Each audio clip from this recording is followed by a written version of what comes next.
पहले दिन चायकाल के बाद भारत का स्कोर था 127 पे 7। वहां से ले जाके पांचवें दिन पे 157 रनों की जीत। अविश्वसनीय और बहुत बहुत बेहतरीन। कितना यादगार है ये जीत और कितना खास, ये बताने के लिए हमारे साथ जुड़ने वाले हैं एक्सपर्ट वीवीएस लक्ष्मण। आप देख रहे हैं ESPN cricinfo match day Hindi.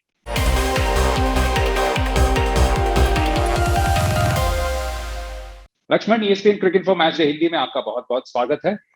शुक्रिया। सबसे पहले तो बधाई, क्योंकि आपके लगभग सारे ही प्रेडिक्शंस बिल्कुल सही पड़ रहे हैं और जो स्कोरबोर्ड प्रेशर का दबाव आपने कहा था वो इंग्लैंड पर आखिर भारी पड़ा ही, उस पर आएंगे। लेकिन सबसे पहले टर्निंग पॉइंट पे आते हैं, मैच पॉइंट पे आते हैं कि जस्सी जैसा कोई नहीं, जसप्रीत बुमराह जैसा गेंदबाज जो कपिल देव के रिकॉर्ड को भी तोड़ सके, भारतीय तेज गेंदबाजों में सबसे तेज 100 विकेट तक। ये किसी भी कप्तान के लिए ड्रीम बॉलर है, क्योंकि जिस फ्लैट पिच पे उन्होंने जो स्पेल से मैच का रुख पूरी तरह से बदल दिया, वो बहुत बहुत बेहतरीन था।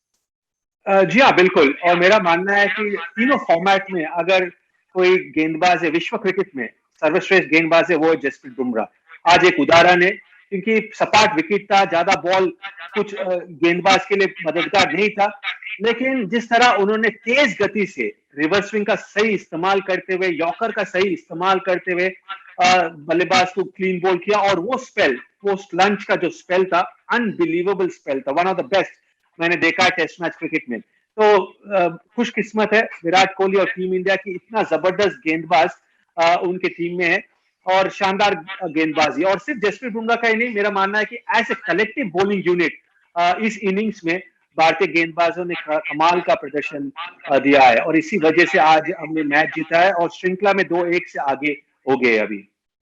यहाँ इंग्लैंड के लिए 100 रन से ज्यादा की सलामी साझेदारी रही थी, लेकिन उसे तोड़ने में कामयाब रहे शार्दुल ठाकुर। तो शार्दुल ठाकुर पे है अगला पॉइंट।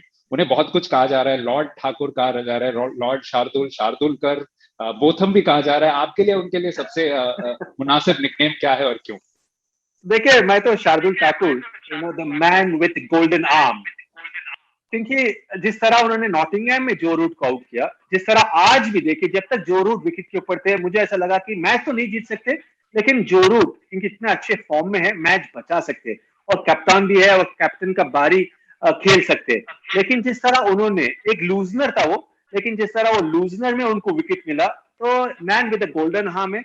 और सुबह में भी आज जिस तरह उन्होंने ओपनर को आउट किया था, जिस तरह राउंड स्टंप में आकर गेंद को अंदर की तरफ फेंकर, उसके बाद जिस तरह बॉल काटा बदला और सीम मूवमेंट मिला उनको, एक कटर के जैसा था, और जिस तरह उन्होंने आउट किया, तो मेरा मानना है कि जबरदस्त टेस्ट मैच रहा शार्दुल ठाकुर के लिए, सिर्फ गेंद के साथ नहीं, बल्ले के साथ। क्योंकि पहले इनिंग में अगर उनका अर्धशतक नहीं बनता, तो बिलो पार स्कोर 150 भी पार नहीं होता था टोटल, और काफी पीछे रह जाते भारतीय टीम इस टेस्ट मैच में। तो शानदार टेस्ट मैच और शानदार फ्यूचर देख रहा हूं मैं शार्दुल ठाकुर का टेस्ट मैच क्रिकेट में।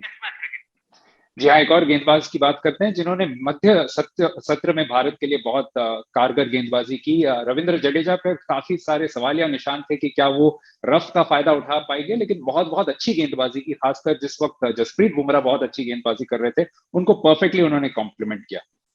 जी हाँ, बिल्कुल। और कंट्रोल के साथ उन्होंने गेंदबाजी की, और यही विराट कोहली और टीम इंडिया चाहता था, क्योंकि रफ था जरूर बाएं हाथ के बल्लेबाज के सामने फुटमार्क की वजह से, लेकिन नियंत्रण के साथ उसी जगह में एक के बाद एक गेंद डालना बहुत मुश्किल होता है, और वो भी तेज गति से, जिस तरह रविंद्र जडेजा गेंदबाजी करते। तो मेरा मानना है कि वो अक्सर हम देखते हैं, इसी वजह से 30 ओवर में सिर्फ 50 रन उन्होंने दिया। तो एक जोर से जो है कंट्रोल रविंद्र जडेजा ने दिया, इसी वजह से विराट कोहली तेज गेंदबाजों को दूसरे जोर से रोटेट कर सके। तो शानदार गेंदबाजी। और देखिए, जिस तरह अमित को उन्होंने बोल्ड किया, जिस तरह मोइन अली का विकेट चटकाया, वो भी एक सही समय में था, क्योंकि 2 विकेट और वो जल्दी, जिस तरह जसप्रीत बुमराह दूसरे छोर से दबाव बनाकर रख रहे थे, उसी तरह रविंद्र जडेजा भी बनाकर रख रहे थे दबाव। तो शानदार टेस्ट मैच उनके लिए भी। मैं यही चाहता हूं कि ज्यादा योगदान बल्ले के साथ अगर वो देंगे, तो और जबरदस्त बन जाएंगे और रविंद्र जडेजा, क्योंकि काफी उम्मीद हम रखते हैं उनसे, क्योंकि हाल ही में बल्ले के साथ भी शानदार प्रदर्शन रहा, लेकिन इस सीरीज में उनका बल्ला खामोश रहा। तो ऐसे ऑलराउंडर एक बढ़िया पैकेज है, और हमें पता है कि कितना चुस्त है फील्ड के ऊपर।